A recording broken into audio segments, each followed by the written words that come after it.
नमस्कार दोस्तों, जैसा कि आप देख रहे हैं ये मोटर में वार्निश मैंने किया था और इसको 7-8 घंटे के लिए धूप में सूखने के लिए डाल दिया था। ये कंप्लीट हो चुका है, ये बढ़िया तरीके से सूख गया है और इसका जो कॉइल जो है काफ़ी हार्ड भी हो गया है, दबने से भी नहीं दबता है। इसको हम असेंबल करने वाले हैं, असेंबल करेंगे इस मोटर को और उसके बाद इसको हम चला करके टेस्ट करेंगे कि ये हमारा मोटर कैसा परफॉर्मेंस दे रहा है।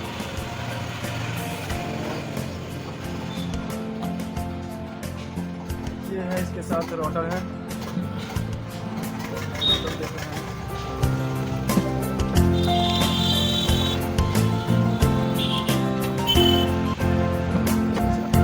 ये हवा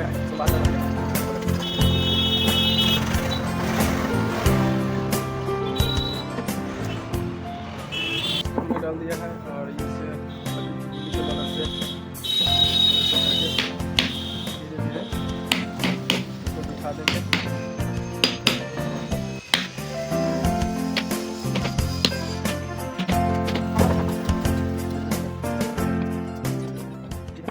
ये हमारा पीछे का कवर है।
मोटर के टेम्परेचर को कम करता रहता है।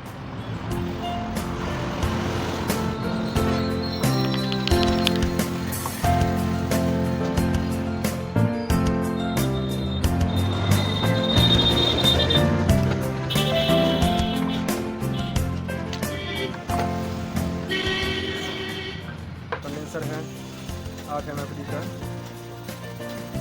लगाएंगे और यहाँ स्टार्टिंग का है, ये रनिंग का, इन दोनों को आपस में कॉमन कर देते हैं। तो ये हमारा कॉमन वायर हो गया और एक स्टार्टिंग का है, एक स्टार्टिंग में और एक रनिंग में जोड़ देते हैं।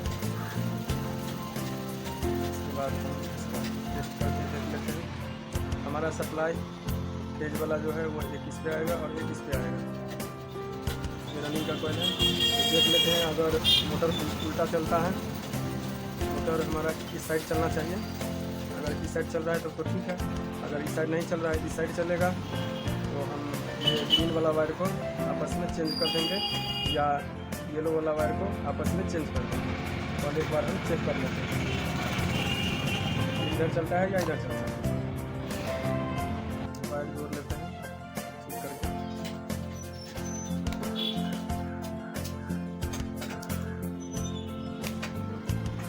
वायर को इसमें लगा देते हैं कॉमन में और एक वायर को ग्रीन के साथ लगा देते हैं। रनिंग वायर का लीड वायर है और इसको हम मेन पेज के साथ एक बार चेक कर लेते हैं।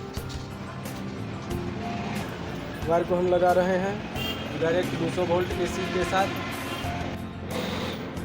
देखिए दोस्तों, ये चल रहा है और ये उल्टा चल रहा है। मोटर हमारा इस साइड चल रहा है, इस साइड मोटर को इधर चलाना होगा। तो बाकी इस वायर को और इस वायर को आपस में एक्सचेंज करके देख लेते हैं, ये ठीक हो जाएगा।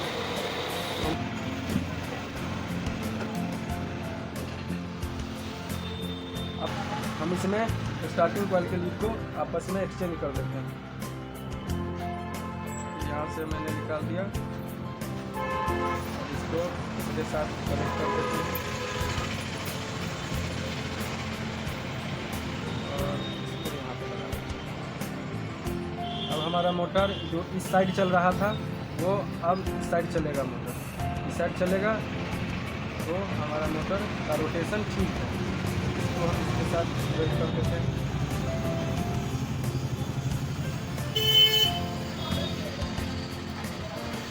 और फिर से सप्लाई दे करके इसको चेक कर लेते हैं। मोटर का रोटेशन चेंज हो गया और बढ़िया तरीक़ा से काम कर रहा है।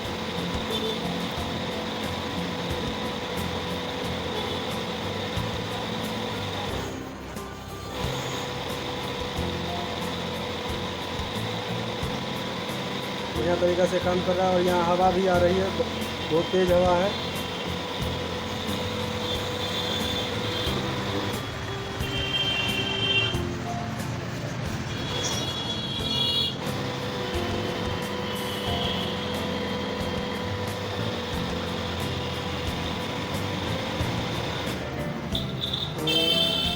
तो हमने चेक कर लिया है।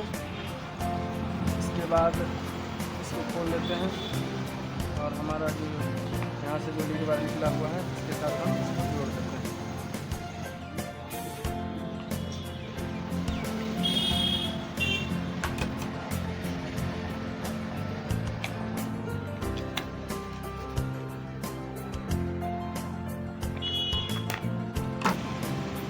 स्टार्टिंग वाले कॉइल को हम टेप लगा देते हैं, क्योंकि 220 वोल्ट एसी जो है वो रनिंग कॉइल पर डायरेक्ट आता है, क्योंकि रनिंग कॉइल में टर्न ज़्यादा होता है और कॉइल का गेज भी मोटा होता है, तो जिस पर हमारा मोटर कंटिन्यू चलता रहता है। अगर हम स्टार्टिंग कॉइल पर 220 वोल्ट एसी डाल देते हैं तो हमारा स्टार्टिंग का कॉइल जल जाएगा और मोटर ज़्यादा समय तक नहीं चल पाएगा, क्योंकि जब हम यहाँ पे लगाते हैं तो रनिंग कॉइल पर 220 वोल्ट एसी रहता है और एक जो है स्टार्टिंग का कॉमन रनिंग के साथ जुड़ा हुआ रहता है, तो ये हमारा कॉमन हो गया।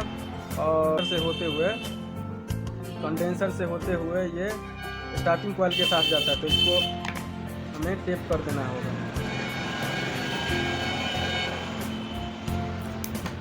और दोस्तों यहाँ पे मेन कनेक्शन मोटर बनाना कोई बड़ी बात नहीं है, पर मेन जो कनेक्शन होता है वो यहाँ पर होता है। अगर यहाँ पर हम गलती कर देते हैं तो हमारा मोटर बनाने के बाद, सही तरीक़ा से बनाने के बाद भी हमारा मोटर फूक जाएगा।